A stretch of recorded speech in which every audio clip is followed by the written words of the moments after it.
Bienvenue sur le show. Aujourd'hui, on parle de la saison de la séparation. Mais juste avant, je ne peux pas ne pas te parler du fait que je viens d'être publiée dans Forbes France. Tu as peut-être vu ça sur mes médias sociaux hier.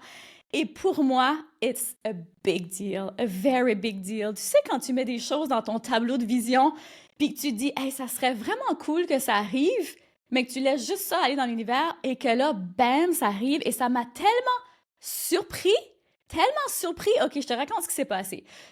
Une journée, dans mes courriels, je reçois justement une demande de Forbes pour faire une entrevue dans leur magazine. Et là, je me dis, bah, ça doit être un scam. On venait juste de se faire scammer pendant cette semaine-là sur Facebook. Donc, les hackers avaient volé des pages, en tout cas, volé des milliers de dollars. Gros mess avec les hackers. Donc, je reçois ce courriel-là de Forbes et je me dis, ben non, c'est impossible que c'est vrai, ça doit être encore des hackers. Donc, je ne réponds pas. Donc, j'ignore le courriel. Quelques jours plus tard, je reçois encore un courriel de Forbes. C'est comme, ben voyons donc. Fait qu'encore la même chose, j'ignore le courriel, je ne réponds pas. Ça aura pris 3 courriels pour que je prenne la demande au sérieux. Puis que là, je fasse, OK, peut-être que c'est vrai, ça a l'air legit. Puis on s'entend qu'il y a des demandes là, de toutes sortes, il y en a plein dans mon inbox. Mais là, j'étais comme, OK, non, celui-là, ça a l'air crédible finalement. Fait que j'envoie ça à Dave, je suis comme, penses-tu que c'est crédible? Penses-tu que c'est vrai? Ben, t'es comme, il n'y a qu'une façon de le savoir, on va vérifier. Fait que comme de fait, on vérifie, on répond, tout ça. Et là, oui, c'est vraiment vrai. Donc, une journaliste m'interview pour cet article-là, qui d'ailleurs est sorti hier, comme je disais, et qui m'a tellement émue quand je l'ai lu. Ça m'a fait réaliser tout le chemin que j'ai fait depuis toutes ces années. Et ça m'a aussi donné tellement d'espoir, non seulement pour moi, pour mon futur, mais aussi pour mes clientes. Écoute, je viens d'une toute petite place, je viens de Tracadie, au Nouveau-Brunswick, une petite ville au bord de la mer où très peu d'habitants. Je viens d'une famille qui est pas riche du tout. Je viens d'une famille vraiment simple, aimante, mais pas riche, OK? Donc ça m'arrive aujourd'hui. Wow, puis j'en parle, puis ça me touche. Ça me, ça m'a beaucoup émue. Ça m'a beaucoup ému que quelqu'un me remarque de à ce niveau-là chez Forbes. Quand même, on parle pas d'une petite entreprise et qui dresse un portrait aussi éloquent de moi. Ça m'a vraiment beaucoup touchée. Fait que je vais partager ça avec toi aujourd'hui parce qu'on partage beaucoup de choses sur le podcast. On partage mes moins beaux moments, mes moments moins glorieux. J'ai toujours, je pense que je partage quand même assez comme un livre ouvert ici. Et là, cette belle nouvelle-là, ben, ça me fait vraiment plaisir de partager ça avec toi. Puis j'espère que ça te donne l'espoir que toi aussi, tu te retrouveras peut-être chez Forbes à un moment donné, un jour dans ta vie. Ça fait peut-être même pas partie de ton tableau de vision. Peut-être que tu as d'autres choses. Mais si ça fait partie de ton tableau de vision, sache que c'est possible. Si j'ai pu arriver à ça, ben, c'est possible pour toi aussi. Donc, l'épisode d'aujourd'hui, on enligne sur le sujet de la saison de la séparation, qui dans le fond est en lien avec ce que je viens de partager. Tu sais, comment on fait pour se séparer des autres, tu sais, vraiment s'élever. J'appelle ça la saison de la séparation parce que ce concept-là, il vient pas de moi. Il vient de mon ami, mon coach, mentor, Dan Martel, qui parle toujours de ça. Si tu suis Dan, il parle toujours de la saison de la séparation. Et cette saison-là, en fait, elle arrive 2-3 fois par année.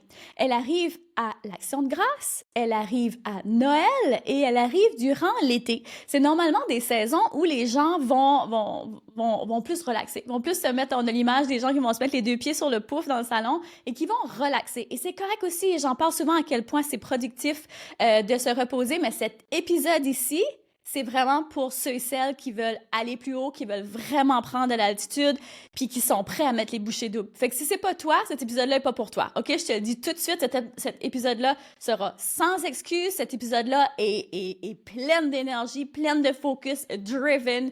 Comme on n'a pas le temps de niaiser, c'est comme let's go. Donc, cette saison de la séparation-là, qu'est-ce qui arrive, c'est que c'est vraiment un bon moment pour justement te distancer, prendre de l'altitude. Premièrement, prendre de l'altitude de l'ancienne version de toi et des autres, de ta compétition, mais spécifiquement de la version de toi. OK? En premier. À moins de focuser, de se distancer des autres, je veux que tu focuses sur te distancer de l'ancienne version de toi. Parce que c'est la compétition la plus importante pour vrai. Et c'est la seule vraie compétition quand on y pense, si on descend dans la racine philosophique de tout ça, c'est vraiment la seule compétition qui compte vraiment. C'est qui tu étais hier. Et la seule personne qui peut t'amener plus loin, c'est qui t'es là tout de suite maintenant. Fait que des fois, on attend d'être rendu tel point avant d'accélérer, mais c'est maintenant que tu peux accélérer avec la version que tu as là. C'est l'heure maintenant de mettre les bouchées doubles. Et des saisons, justement, de séparation, comme par exemple là, Noël qui s'en vient, ben, c'est un peu une période qui va tester ta résilience. Dans le sens que la plupart des gens vont se mettre à manger mal, arrêter de s'entraîner. Puis là, ici, là, je dis vraiment que c'est une saison, OK? Parce que même si c'est Noël, c'est une journée, pour beaucoup de gens, ils agissent comme si c'était un mois, OK? Donc, dès le début décembre, moi, je le vois beaucoup. Les gens autour de moi, c'est comme, OK, je lâche la pédale, je prends ça relax. Tu sais, c'est les soupers de Noël avec les amis tout le temps. Ben, pas tout le temps, mais tu sais, chaque fin de semaine. Des fois, c'est 2, 3 parties par fin de semaine. Tu sais, c'est intense. Puis, regarde, c'est correct, là. Ici, c'est pas pour culpabiliser ou rien de ça. C'est juste pour mettre en lumière et de se dire, OK, si moi je veux me séparer, si moi je veux arriver au next level, si moi je veux arrêter de faire les choses comme les autres, parce que des fois on fait juste faire les choses comme les autres sans nécessairement se poser de questions, puis on se laisse comme tourbillonner dans ça et ça nous rabaisse si on veut. Tu sais, lorsque on garde un certain momentum, combien de fois j'en parle, tu sais, le momentum de ton entreprise commence par ton momentum personnel, mais ce momentum-là, il est à l'année. C'est correct des fois que le momentum il est un peu moins rapide, puis des fois le momentum il est un peu plus rapide. C'est correct ça. Mais le but, c'est que tu n'arrêtes jamais ton momentum. Et ce qui arrive dans la saison de la séparation, c'est que beaucoup de gens casse le momentum complètement. Fait que quand tu casses le momentum un jour, 2 jours, pas trop grave, mais quand tu commences à casser le momentum pendant un mois, wow! Tu prends du retard sur les autres. Et moi, je vois beaucoup ça, tu sais, je parle souvent de sport, je fais beaucoup d'analogies avec le sport et moi, je le sais qu'en tant que compétitrice, j'ai fait du cross-country pendant des années. Je suis mini, OK? Tout le monde qui me connaît, en vrai, sait à quel point je suis mini. Je suis 4 pieds 11, donc vraiment petite avec des petites jambes, OK? Fait que quand venait le temps d'être sur le terrain pour faire une piste de cross-country, ben, pratiquement toutes les autres compétitrices, compétiteurs étaient très grands. Mais je dis compétitrices parce que je compétitionne avec les filles, là. Fait qu'elles étaient tous très, très grandes, ou souvent beaucoup plus grandes que moi. Fait que déjà là, à la ligne de départ, ben moi, je pars avec tout un point de recul, OK? Il manque une coupe de pouce, c'est peu dit, hein, sur mes jambes. Mais sais-tu quoi? J'ai toujours eu la mentalité que c'est comme, c'est un détail, ça. Puis you know what? Je suis tellement constante, puis je suis tellement dans ma technique que je vais te dépasser. Watch me go. Puis c'était tout le temps ça ce qui arrivait. Je finissais tout le temps dans les premières. Souvent, la première aussi. Pas toujours, mais souvent. Ce qui arrivait, c'est que tout le long de la course, quand ces personnes-là qui étaient plus grandes que moi, j'ai envie de dire ces grandes gazelles-là, parce que quand elles partaient, c'était comme un feu. Et moi, j'étais là, avec mes petites jambes en arrière, j'essayais de suivre.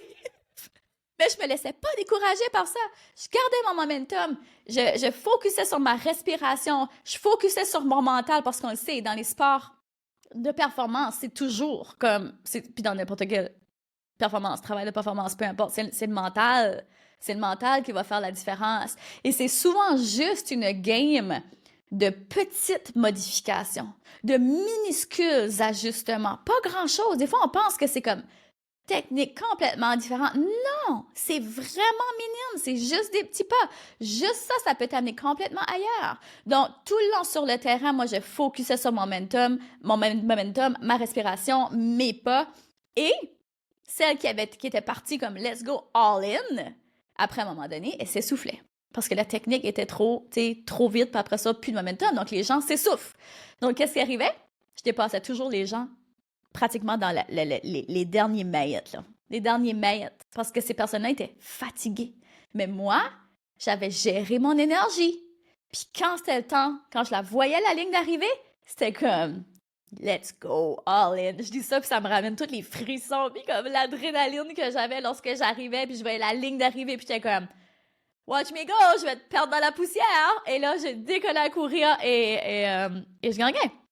Ça, c'est la même chose dans cette saison-ci. Pendant que tout le monde ralentit, pendant que ceux-là qui sont en avance sur toi, puis qui ont couru vite durant toute l'année, puis que tu n'arrivais pas à rattraper, puis que tu courais vite toi aussi en arrière, comme moi avec mes petites jambes, maintenant, beaucoup d'entre eux, kick back, relax, lâche la pédale, et là, toi, c'est le temps d'accélérer.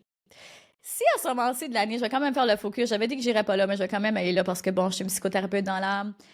Si t'es vraiment fatigué, t'es vraiment épuisé, va pas là, OK? C'est pas à toi que je parle. Si t'es vraiment fatigué, t'as besoin de te reposer, ton corps, il demande du repos, prends du repos, OK? Moi, je parle vraiment à la personne qui est comme, you know what? Moi, il m'en reste un peu de l'énergie dans la tank, puis c'est là que je décide d'accélérer. Écoute, moi, je viens de commencer un programme d'entraînement au mois de décembre. Qui fait ça, commencer un programme au mois de décembre? Moi. Moi, parce que j'ai décidé que je faisais pas les choses comme les autres, puis que là, c'était un bon temps pour moi dans mon workout puis dans mon développement, puis je sens que je suis prête pour un nouveau départ, un nouveau niveau. Mais je vais pas attendre janvier. Pourquoi j'attendrais janvier? C'est maintenant là que je suis prête. Puis ça, c'est la même chose. On fait tellement les choses parce que des fois, on se pose même pas la question. C'est comme, ben là, tout le monde relaxe. Tu sais, fait que moi aussi, je vais faire ça. Pose-toi la question comme, c'est-tu en lien avec ta grande vision ou est-ce que tu t'en vas ou tu fais juste les choses parce que les autres font les choses? Même chose pour la nourriture à ce temps-ci de l'année. Beaucoup de gens vont commencer à mal manger. Ah, c'est Noël, c'est Noël, c'est Noël. Mais Noël, comme je dis, c'est une journée. C'est pas obligé d'être un mois. Puis tu sais, quand vient le temps des gros repas, nous, on est une famille vraiment très nombreuse. On reçoit tout le monde à Noël et, tu sais, tout le monde amène un plat. C'est un gros potluck, donc il y en a des plats, right? Au lieu de manger 3 assiettes, peut-être juste manger une assiette. Comme, des fois, on part dans cette espèce d'esprit du manque. Puis ça aussi, je vais amener ça en lumière aujourd'hui. C'est comme, il va encore avoir de la nourriture demain. Il va sûrement rester des restes. Anyways. Mais tu sais, on peut-tu se limiter? On peut-tu, comme, juste faire les choses différemment? C'est ça l'invitation dans cet épisode ici. On peut-tu monter le son et faire les choses différemment? Au lieu d'arrêter complètement de t'entraîner durant le temps des fêtes, peux-tu peut-être ralentir tes workouts, ralentir tes journées? Moi, je t'invite à faire le contraire, OK? Moi, c'est comme pendant que tout le monde descend, moi, je monte. Moi, je monte. That's it. So, mes exercices de, tu sais, mes classes de spinning sont bookées. Mes workouts dans mon gym sont tous cédulés comme je sais ce que j'ai à faire, je sais quelle journée je fais quoi. J'ai pas l'intention de ralentir, hein? J'ai pas l'intention de ralentir du tout. C'est comme non, je vais juste continuer. Est-ce que j'ai l'intention d'avoir du plaisir durant le temps des fêtes? Absolument. Tout ce que je t'aime là, par rapport au travail, même si tu augmentes, je parle d'augmenter le travail. On s'entend peut-être juste garder le momentum. Est-ce que, puis tu sais, c'est tellement productif de faire genre un tableau de vision, puis d'enligner ses affaires, puis de revoir son plan.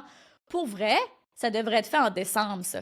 Ça devrait vraiment être fait en décembre, mais non, en janvier. En janvier, tout le monde est décollé, tout le monde est parti. C'est plus le temps, là. C'est plus le temps de mettre tes running shoes pour embarquer sur la piste de course.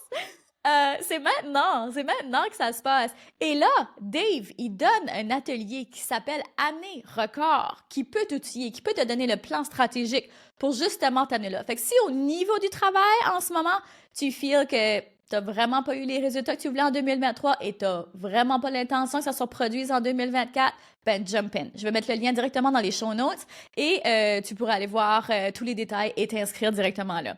Donc, tu vois, on a toujours un choix. Fait que c'est maintenant qu'il faut décider de faire les choses différemment. C'est maintenant que tu peux décider de t'élever au-dessus de la masse, de ne pas faire comme les autres. On va parler finance aussi. Parce que dans le temps de Noël, là, la mode pour la plupart des gens, c'est let's go. On dépense des milliers de dollars et souvent de l'argent qu'on n'a pas. Donc, on s'endette juste parce qu'il faut beaucoup de cadeaux sous le sapin. Juste parce que tout le monde achète beaucoup de cadeaux. Hey, jusqu'à quel point c'est ridicule. Il y en a qui s'endettent, là, qui se mettent dans la misère. Déjà, la vie est déjà assez difficile. Déjà, la vie coûte assez cher. Sérieux, c'est-tu nécessaire? C'est-tu vraiment ça, la magie de Noël? Repensez vos façons de faire. Nous, on a repensé ça il y a des années. C'est fini, là, les millions de cadeaux sous l'arbre. On se paye des expériences à Noël. On en profite pour faire une occasion pour créer des moments. Pas juste un tapon bébelle qui vont finir aux poubelles ou qui vont être donnés. Ça peut être une deuxième vie, ça va faire plaisir à quelqu'un un jour. Mais écoute, la surconsommation, jusqu'à quel point ça fait partie de tes valeurs, ça? Moi, ça fait pas partie des miennes. Ça fait vraiment pas partie des miennes. Et je vais pas suivre. Tu sais, nos familles sont beaucoup dans la surconsommation. Mais on a le choix là, de suivre ou pas suivre. Puis des fois, c'est plate parce que t'es un petit peu vu comme le mouton noir de la famille qui a pas envie d'aller là puis qui trouve ça un peu stupide, cette façon de faire-là.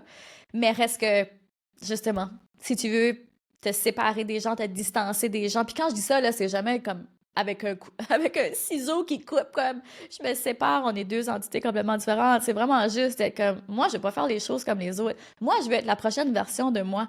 Cette saison de la séparation ici, là, c'est pas ma première. J'en ai fait beaucoup de saisons de la séparation. Ça fait longtemps que j'entends Dan parler de ça, puis que j'applique ce qu'il dit, parce que je suis une bonne élève. Je suis une bonne élève, puis j'aime apprendre de ceux qui ont des résultats où est-ce que moi, je veux m'en aller. Tu sais, il y a ça aussi. Est-ce que tu agis comme les gens autour de toi qui t'inspirent? Est-ce que le comportement des gens autour de toi que tu répètes, ça t'inspire? C'est là que tu veux aller? C'est vraiment ça, là, c'est de remettre ces choses-là en perspective. C'est comme, non, moi, je veux plus ça.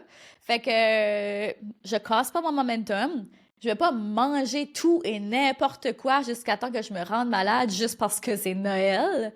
Et je vais pas non plus arrêter de m'entraîner complètement juste parce que c'est Noël. Puis y a personne au gym, puis tu sais, c'est pas ça. C'est pas la vibe. C'est pas la vibe de Noël. Non, c'est la vibe. Tu sais, juste, même si tu veux, moi, je t'encourage à toujours faire plus. Justement, plus. Comment est-ce que je peux mieux manger? Comment, pendant cette saison-là? Comment est-ce que je peux mieux gérer mon argent? Comment est-ce que je peux mieux m'entraîner? You know? Comme vraiment, comment est-ce que je peux mettre peut-être des choses en place? Moi, c'est vraiment ça, là. Je mets plein de choses en place en décembre pour être tellement solide pour qu'en janvier, bah, j'ai pas besoin de faire comme plein de nettoyage dans ma business, réaligner certaines SOP dans la business, comme non, tout est fait. Le ménage est fait, là. C'est vraiment pour moi, décembre, c'est comme une saison de la purge aussi. Il y a beaucoup de choses que je laisse aller. Même chose comme le printemps dans la maison et tout ça. Mais Noël, c'est vraiment une saison de purge, vraiment au niveau physique dans ma maison. Dans le sens qu'on fait toujours un nettoyage au niveau des jouets des enfants, des vêtements, des garde-robes. Il y a beaucoup de choses qui sortent qu'on va donner pour faire une bonne action parce qu'il y a beaucoup de choses qui sont encore neuves, on va s'entendre. Fait que ça sort de la maison. Donc, on laisse la place pour du renouveau, nouvelle année. Moi, j'aime beaucoup cet esprit-là. Je crois beaucoup dans l'esprit du renouveau. Je crois pas trop dans les résolutions de la nouvelle année. Je crois dans des petits pep talks comme aujourd'hui, puis de mettre des choses en place là, maintenant. Mais on n'a pas besoin d'une date pour ça. On peut le faire là, maintenant. Et je suis encore plus fervente de le faire là parce que justement, on fait pas comme tout le monde qui vont aller all-in durant janvier et qui vont spiraler pendant le mois de février puis le mois de mars. Right? C'est pas la vibe ici. Fait que, voilà. Je veux juste que tu prennes en considération que c'est vraiment juste une game de petits changements. C'est pas obligé, comme je dis, d'aller all in, all out, mais comme tu peux juste faire des petits revirements, penser autrement, agir autrement. Puis tout ça, là, ça devrait jamais être vu comme des restrictions. Ce que je viens de partager ici, justement, faire attention à ta nutrition, comment tu agis, tes finances et tout ça, ce ne sont pas des restrictions. Ce que je te propose là, c'est pas pour enlever du plaisir dans ta vie, là. Au final, ça va être le contraire parce que tu vas avoir plus d'énergie, tu vas être plus en contrôle de ton argent, plus en contrôle de ton horaire, plus en contrôle de plein de choses. Fait que, des fois, on a ça comme à l'envers dans notre esprit. Puis là, je vais mettre en lumière et je vais te mettre au défi parce que je sais que ce que j'ai dit là, ce que j'ai partagé là aujourd'hui, il y en a plusieurs qui vont écouter le podcast, vont être comme « Yes, oui, je vais faire ça, yes, all in, separation season, j'y vais ». Mais moins de 1% de ceux et celles qui écoutent cet épisode-ci aujourd'hui vont prendre action. Le reste d'entre vous vont rester pris au niveau de la pensée. Beaucoup de gens restent pris au niveau de la... Puis j'espère que c'est pas toi. Mais beaucoup de gens restent au niveau de la pensée magique. La pensée magique, c'est... Ben, je suis consciente que tout ça, puis je veux vraiment ça. Mais je passe pas à l'action. Si tu veux des vrais résultats, penser différemment. Très clairement, c'est puissant. Mais c'est pas ça qui va t'amener next level. C'est les actions que tu vas mettre en alignement avec ces réflexions-là. Donc, voilà, let's go, separation season. J'espère, puis tu sais, j'appelle ça la saison de la séparation. Moi, j'aurais tellement pu appeler ça la saison d'altitude aussi parce que c'est le temps de prendre l'altitude, là. C'est le temps de te démarquer, c'est le temps de pas faire les choses comme les autres, c'est le temps d'aller all in. Donc, j'espère que tu as aimé cet épisode-ci. Si oui, ça t'a amené une belle réflexion, partage cet épisode-ci. Et sur ce, on se retrouve la semaine prochaine. Merci d'avoir été là. Vous venez d'écouter le podcast Altitude. Pour ne rien manquer des prochains épisodes, abonnez-vous au podcast et cliquez sur le 5 étoiles. Vous pouvez aussi consulter nos outils gratuits créés pour vous au www.podcastaltitude.com. Merci d'avoir été là et à très bientôt dans le prochain épisode Femmes d'Altitude.